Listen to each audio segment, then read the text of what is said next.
नमस्कार, capital TV Uttar Pradesh देख रहे हैं आप। मैं हूं आपके साथ सोनाली जोशी। यूपी के राजनीति में कभी लैला मजनू की एंट्री होती है तो कभी जिन्ना की, कभी कोई हिंदू साधुओं को चिलमजीवी बताता है, लेकिन अब भस्मासुर की एंट्री हुई है। जी हां, कभी चीनी का कटोरा कहे जाने वाले देवरिया कुशीनगर के बेल्ट के लिए मुख्यमंत्री योगी आदित्यनाथ ने रविवार को बड़ी घोषणा की। उन्होंने कहा कि उनकी सरकार देवरिया में चीनी मिल की स्थापना करेगी, लेकिन इन सभी के बीच देवरिया में सीएम योगी ने किसी को भस्मासुर बताया है।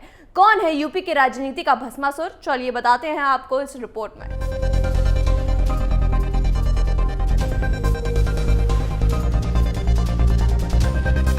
यूपी चुनाव से पहले हर पार्टी एक दूसरे पर निशाना साध रही है। विपक्ष तो सीएम योगी पर लगातार हमलावार है, लेकिन अब सीएम योगी भी विपक्ष को नहीं छोड़ रहे हैं। जी हां, यूपी चुनाव जैसे जैसे पास आ रहा है, सीएम योगी आदित्यनाथ विपक्ष पर जोरदार हमले कर रहे हैं। वो कानून व्यवस्था की स्थिति पर विपक्ष को घेरने की कोशिश कर रहे हैं और वहीं विपक्षी दलों पर माफियाओं को आसरा देने का आरोप लगा रहे हैं। साथ ही बीजेपी की सरकार में माफियाओं पर चल रहे अभियान की भी जानकारी लोगों को देकर भय मुक्त समाज की बात कर रहे हैं। देवरिया की जनसभा में उन्होंने एक बार फिर विपक्ष को आड़े हाथों लिया। सीएम ने देवरिया के कार्यक्रम में 200 करोड़ रुपए की 400 से ज्यादा परियोजनाओं का भी शुभारंभ किया। उन्होंने कहा कि ये पहले की परियोजनाओं से अलग है। सीएम योगी आदित्यनाथ ने रविवार को विपक्षी दलों पर अपराधियों को आसरा देने का आरोप लगाते हुए माफिया और उनके गैंग को भस्मासुर कहा। सीएम योगी ने कहा कि जितने भी माफिया हैं सब भस्मासुर हैं। इन भस्मासुरों को आसरा देने वाले महाभस्मासुर हैं। इनसे सावधान रहने की जरूरत है।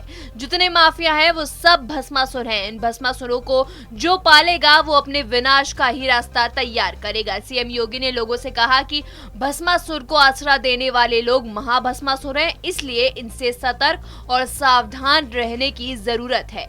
मुख्यमंत्री ने समाजवादी पार्टी और बहुजन समाजवादी पार्टी पर हमला करते हुए कहा कि माफियाओं पर बुलडोजर चल रहा है। जब ये बुलडोजर चल रहा है तो कुछ लोगों को बहुत बुरा लग रहा है। सपा, बसपा और कांग्रेस के लोग खूब विरोध कर रहे हैं। सीएम योगी ने आगे कहा कि हमारा देवरिया और कुशीनगर क्षेत्र चीनी का कटोरा कहा जाता है। बसपा और सपा की सरकार के समय 21 चीनी मिलें बेच दी गई हैं। यहाँ के किसानों के पेट पर लात मारने का काम सपा और बसपा की सरकारों ने किया। सपा और बसपा ने चीनी मिलों को बेचने का काम किया था, लेकिन भाजपा सरकार ने नवनिर्माण का काम किया है।